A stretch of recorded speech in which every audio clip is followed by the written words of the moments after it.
वंदे मातरम। नमस्कार, बहुत बहुत स्वागत करता हूं आप सबका अपने YouTube channel digital Hindi teaching में।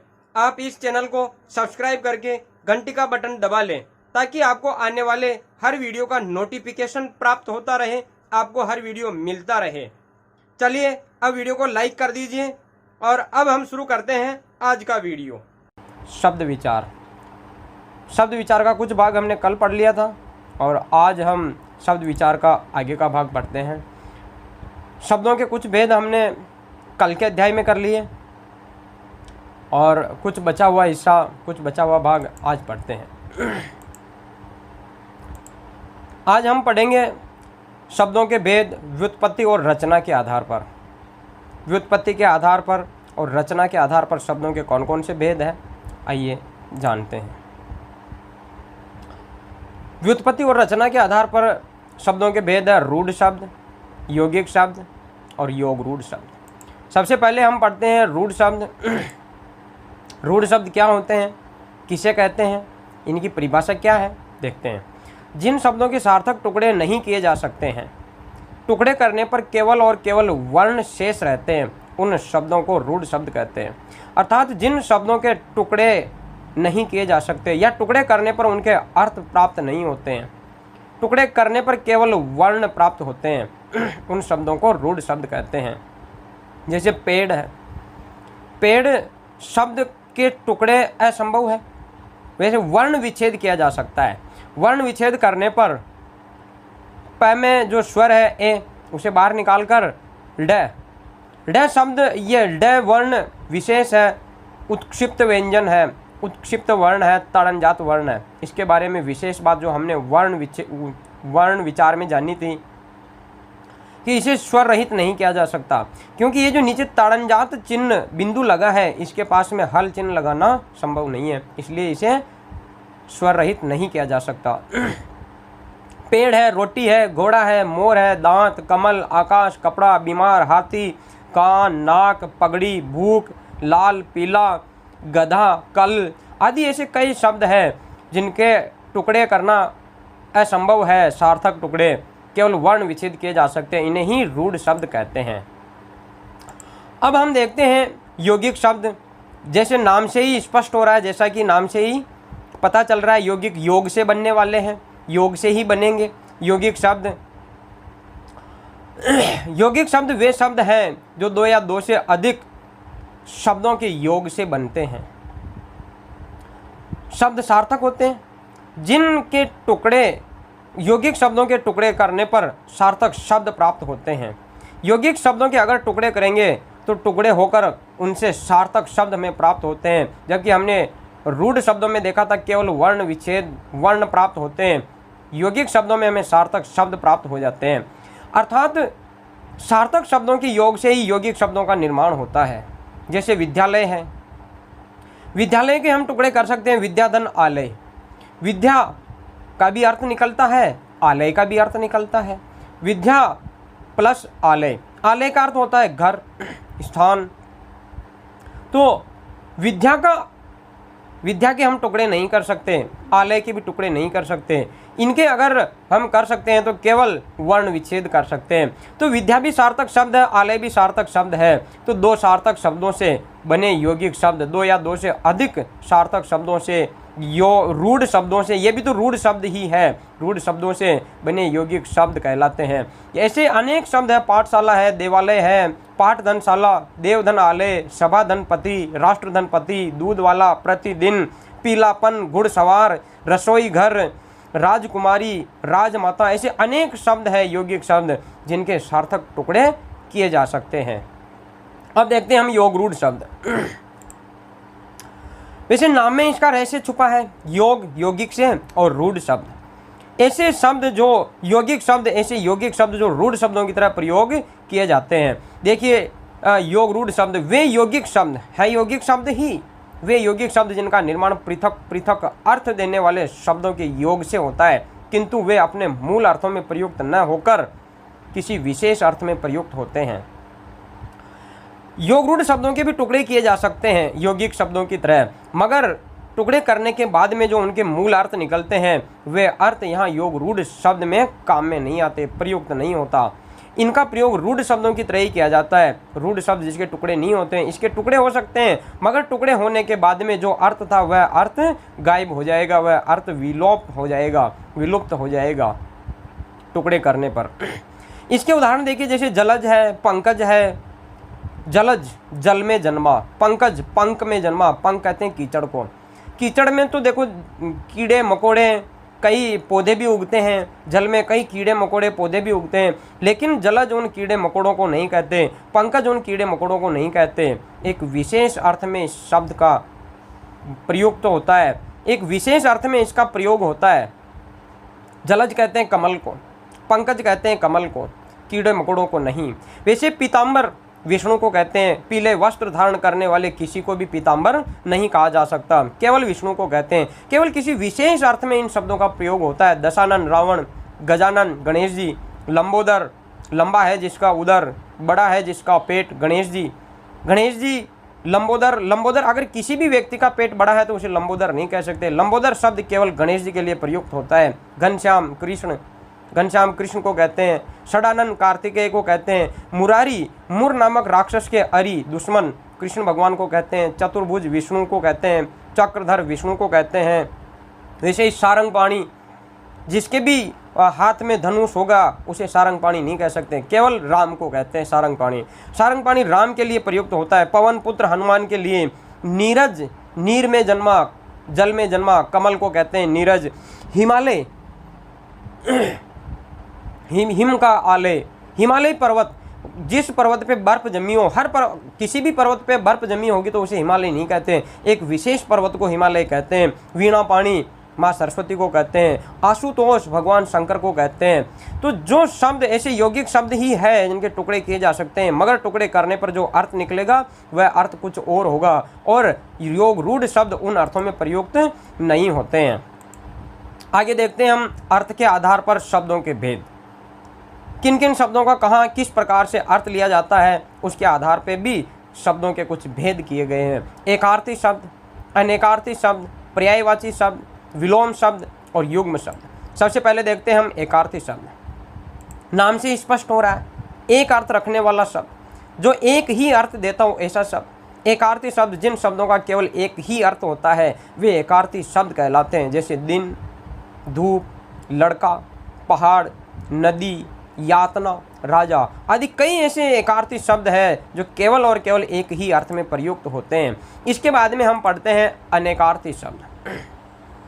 नाम से ही स्पष्ट हो रहा है, अनेक अर्थ रखने वाला शब्द, अनेक अर्थ प्रदान करने वाले शब्द। अनेकार्थी शब्द, जिन शब्दों के एक से अधिक अर्थ होते हैं वे अनेकार्थी शब्द कहलाते हैं। जैसे अज है, अज, अज का अर्थ होगा बकरा, ब्रह्मा, अजन्मा, और अज दशरथ के पिता भी है। अज शब्द के 4 अर्थ आ रहे हैं। अंक, अंक शब्द का देखो अर्थ कितने, संख्या है, गोद है, भाग्य है। कर शब्द का अर्थ हाथ, कर का अर्थ होगा हाथ होगा, किरण भी होगा, हाथी की सूंड भी होगा। कनक शब्द का अर्थ देखिए, सोना भी होगा, धतूरा भी होगा, गेहूं भी होगा। तो एक से ज़्यादा अर्थ रखने वाले शब्द अनेकार्थी शब्द कहलाते हैं। घन, घन का अर्थ देखो बादल होगा, हथौड़ा होगा, घना होगा। ऐसे ही एक हरि शब्द है, हरि का अर्थ विष्णु होगा, हरि का अर्थ सूर्य होगा, और हरि का अर्थ बंदर भी होता है। तभी तो भगवान ने नारद जी को बंदर का रूप दे दिया था, मांगा था हरि का रूप, लेकिन हरि का अर्थ बंदर भी होता है इसलिए बंदर का रूप दे दिया गया था। फल, फल शब्द का अर्थ देखो, एक तो होता है वृक्ष का फल, एक होता है परिणाम, वृक्षा फल परिणाम होता है, एक संतान भी होता है। अर्थ, अर्थ शब्द का भी अर्थ देखिए, अर्थ का धन होता है, अर्थ, अर्थव्यवस्था यानी धन की व्यवस्था, अर्थव्यवस्था। अर्थ का अर्थ धन होगा, अभिप्राय भी होगा, क्या अभिप्राय है, मतलब क्या है, अर्थ का अभिप्राय भी होगा, अर्थ और कारण भी होता है। चलिए इसके बाद में देखते हैं हम पर्यायवाची शब्द। पर्यायवाची, आप जानते हैं समान अर्थ रखने वाले शब्दों को पर्यायवाची शब्द कहते हैं। जिन शब्दों का अर्थ एक समान हो वे शब्द पर्यायवाची शब्द कहलाते हैं। जैसे अमृत, सुधा, पीयूष, सोम, अमीय, इन सभी शब्दों के अर्थ एक समान है, अर्थ एक ही होगा। अमृत एक अर्थ होता है, एक ही समान अर्थ है। जैसे घोड़ा, घोड़ा तुरंग है, घोटक, वाजी, सेंधव, इन सब शब्दों का अर्थ घोड़ा होता है। वैसे देखिए आकाश, आसमान, गगन, नभ, अंबर, व्योम, इन सब का अर्थ आकाश ही होता है। समान अर्थ रखने वाले सारे शब्द है। आँख का देखो, नेत्र, चक्षु, लोचन, नयन, दृग, सबके एक ही अर्थ है, आँख। इसे देखो, पृथ्वी के अर्थ भूमि, अचला, अवनी, धरती, धरिणी, वसुधा, वसुंधरा, एक ही अर्थ है सबके। तो समान अर्थ रखने वाले शब्दों को पर्यायवाची शब्द कहते हैं।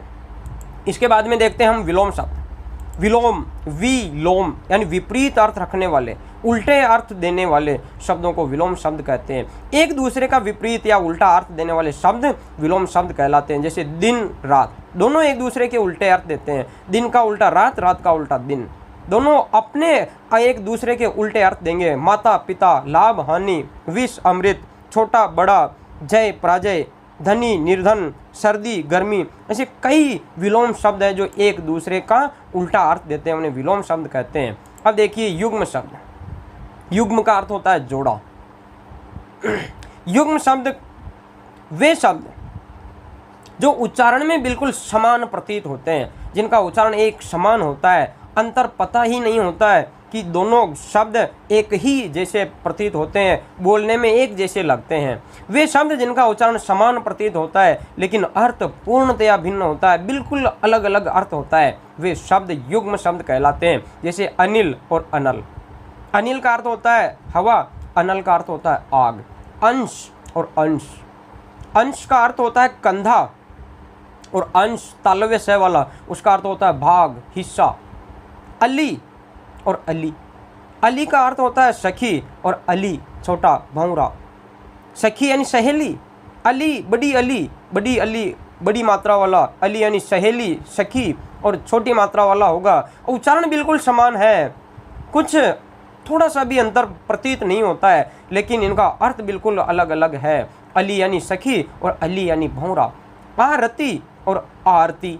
आरती दुख, आरती का अर्थ होता है दुख, और आरती धूप, धूप दीप होता है इसका अर्थ। यानी समान, बिल्कुल समान प्रतीत होते हैं, उच्चारण में अलग ही नहीं लगते हैं, लेकिन इनका अर्थ बिल्कुल भिन्न भिन्न होता है। वे शब्द युग्म शब्द कहलाते हैं। चलिए हम देखते हैं हम प्रयोग के आधार पर शब्द के भेद। प्रयोग के आधार पर दो भेद किए गए हैं, पहला विकारी और दूसरा अविकारी। विकारी क्या है? विकारी को हम समझते हैं। विकार का अर्थ होता है बदलाव, परिवर्तन, दोष।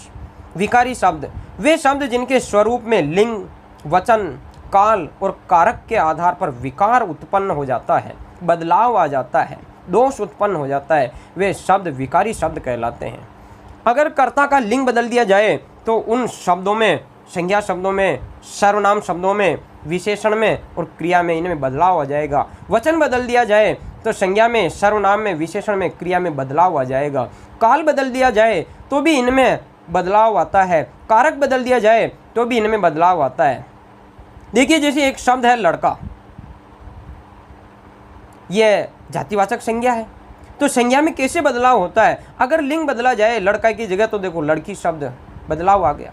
वचन बदल दिया जाए तो लड़का से लड़के हो गया, लड़की से लड़कियां हो जाएगा। वैसे सर्वनाम में देखो वह यानी एक वचन के लिए है, और अगर बहुवचन के लिए प्रयुक्त हो तो वे।